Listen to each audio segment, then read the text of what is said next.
Hello, ladies and gentlemen of the Capital Wasteland. Oh, wait. I'm not Three Dog.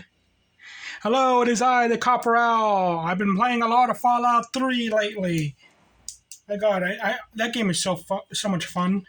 But anyway, here I'm bringing you a review on the Modulus ECS-10. I think that's its actual name. But everybody just calls it the Modulus and all that. I don't have the... It's not completed. I got it all in parts. From different visits from the Goodwill. I don't have the front attachment. I don't have the grip attachment and all that. I'm gonna take this off. Yeah. Got the scope separate, got the mag separate, got this separate, got this online. I accidentally bought this thinking I was buying the regulator stock. I don't hate this stock though. I actually like the look, but for some reason on pump and blasters like the Stormtrooper blaster, this thing does not flex, but on this thing it flexes. I don't know why.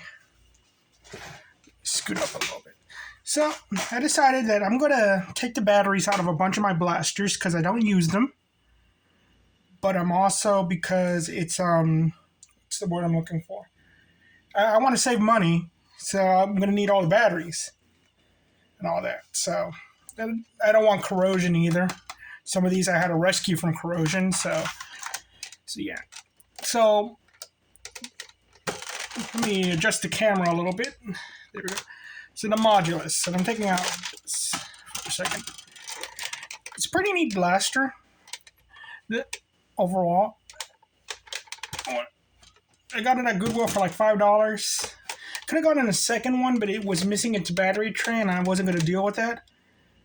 But after playing with it, I didn't like it. Then I played with it again, and I was starting to like it, and it made me like start to consider, because I was just straight up going to take the batteries out of this, and it made me reconsider this. And that's where I got this idea. Maybe I should do a review on all of these battery-powered blasters and see which ones I should keep in case I'm going to go to a Nerf war and all that, which I should try to start looking for because it's the middle of summer, but still. So I made like this little postcard, and I'm going to make like an actual graph and print it out and all that. I tested it. I put in the 10 dart mag, test the ranges using the Modulus ammo counter, wrote them down, and all that. So I'm gonna like do a little checklist to see what will be the grade for this. And it's not going to be like in points or anything. It's just, is this good? Is this bad? Or is this okay? And all that, because I can't put a number on some of these things and all that. So let me put another thing. So let's do this. So FPS on average 666. Yeah, that was kind of weird. I've seen it hit 80 multiple times, but the highest in this run through was 75.9. What a shame. But it did have a weird 58.7. And I thought that was an outlier, but it did get lower 60s at times. And I used the same kind of darts too. I used the elite standard darts and all that. And I think it's probably because maybe I revved it a little longer in some of the shots, but it's also because it's a long barrel and all that. So if the barrel stopped right here, I think it'll be performing a lot better, because this blaster, it has such a nice little hum to it. Let's see, I'm gonna put the mag in. You'll hear it. Such a nice hum and all that. It has such a nice trigger pull. It's such a nice mag release. All that. So with the FPS being 666, it's okay. So I'm marking down as okay. If it was at 7, anything higher than 70, I will put as good. Anything in like the below 65, I'll put in bad. And all that. Next thing is comfort. And ergonomically, put another thing.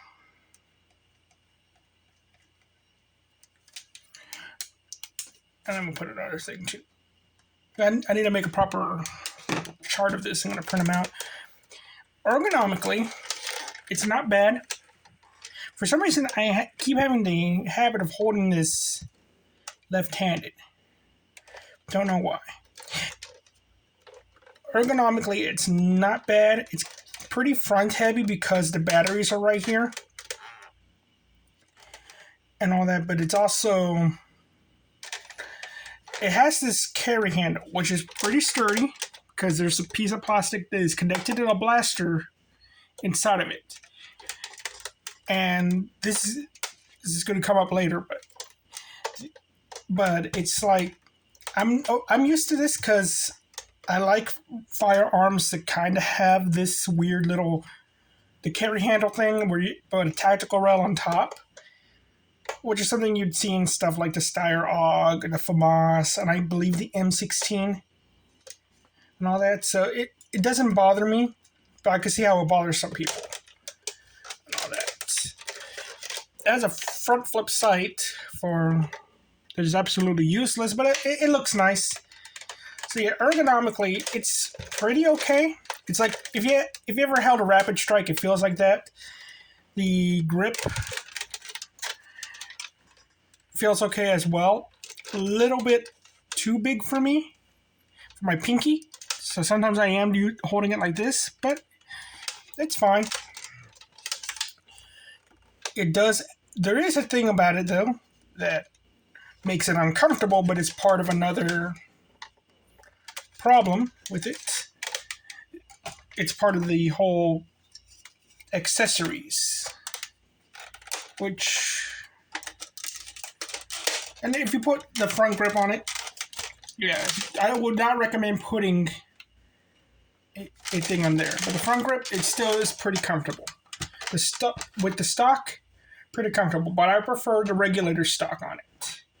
So, I don't know. But yeah, it is not an uncomfortable blaster. It's but it is front heavy, so I'm gonna put that as okay as well. It's pretty okay ergonomically when you're holding it. Accessories: when you get this thing complete, you're getting a scope, you're getting a front grip, you're getting a front barrel attachment, you're getting a stock, and you're getting the mag, a banana mag at that. So it's really good with accessories because it's the Modulus line, so it has to be good with accessories. But by itself, as a solo blaster, it's still not bad and all that. So it even works with that. Another thing I'm putting on there is the sling. That's right, I'm putting a sling as a thing because some weapons you want to carry with a sling and all that. You don't want to be having it in your arms. It doesn't have that, but it has the carry handle for you to carry it like a briefcase. So because of that, I'm putting it as okay. It doesn't have like sling attachment points. It kind of looks like it does, but those are not sling attachment points. And I kind of like holding a rifle with a sling. Now the price. I don't know how much this costs online. I found it at Goodwill. Got it for $5. So I said the price is going to be okay. If you get it for around $5, even $10, I say it's good. But regular, normal price, I wouldn't know. So that's why I'm just putting in the okay section. Practicality. That's another thing. Is this practical to win a Nerf war with? Absolutely. This is effectively a Strife, but with no locks, and a better trigger pull. Okay, it doesn't jam up on you. You could just go ham with this.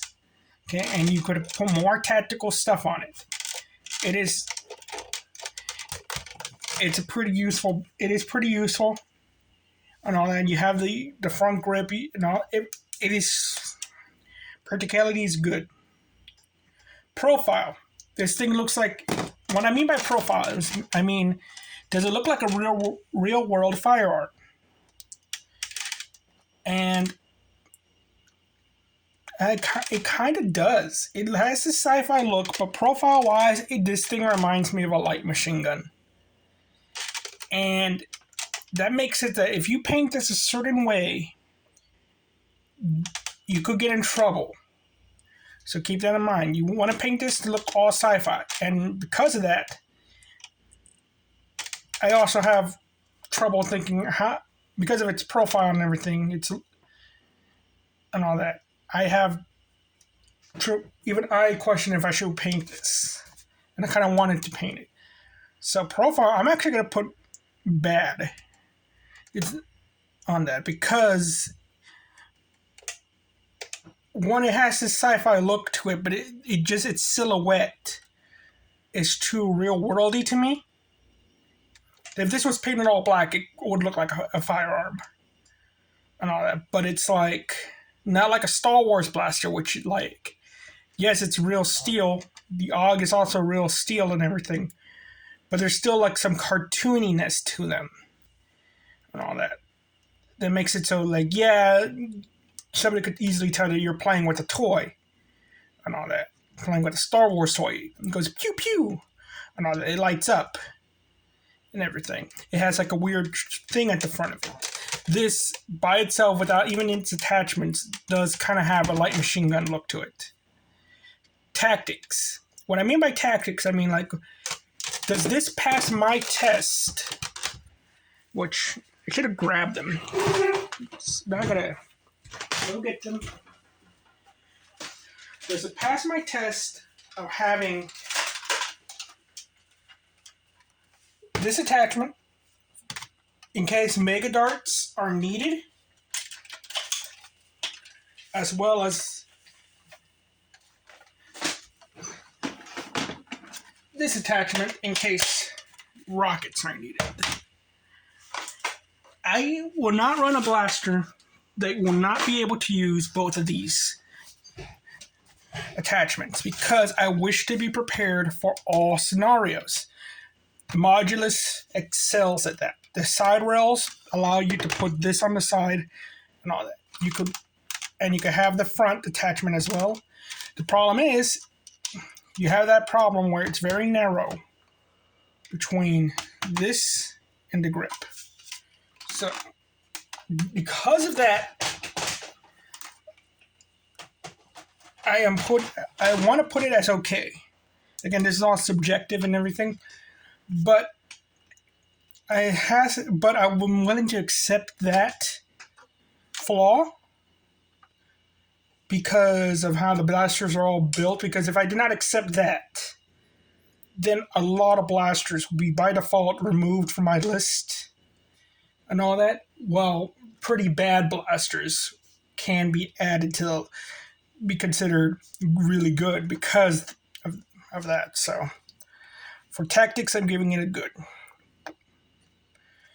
Looks I might take away, but right now I'm keeping that there. And similar to the profile, does this look good and all that?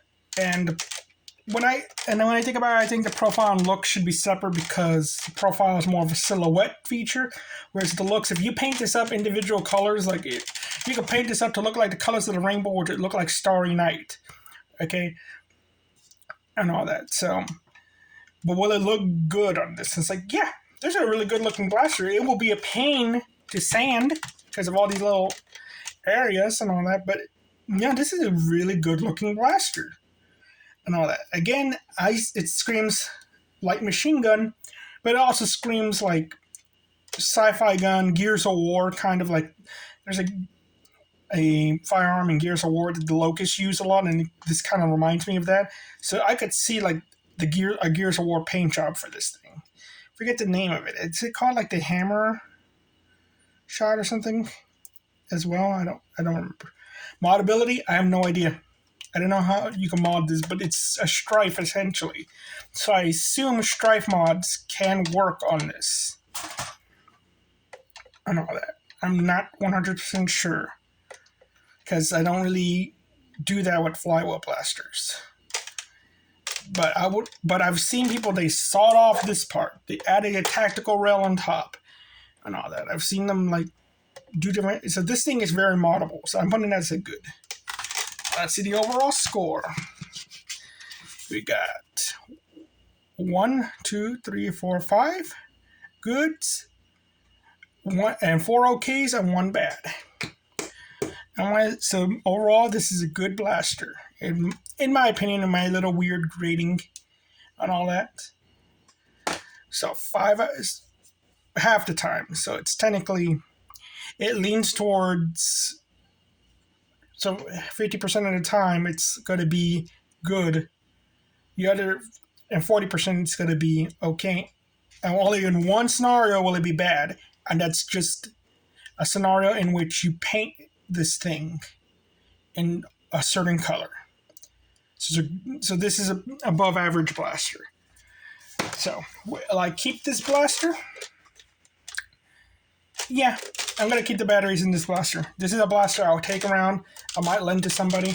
I love the profile of it. I kind of want to paint it, but I'm well aware that painting it could become a problem. Could be a big problem. And also, I don't want to risk the electronics.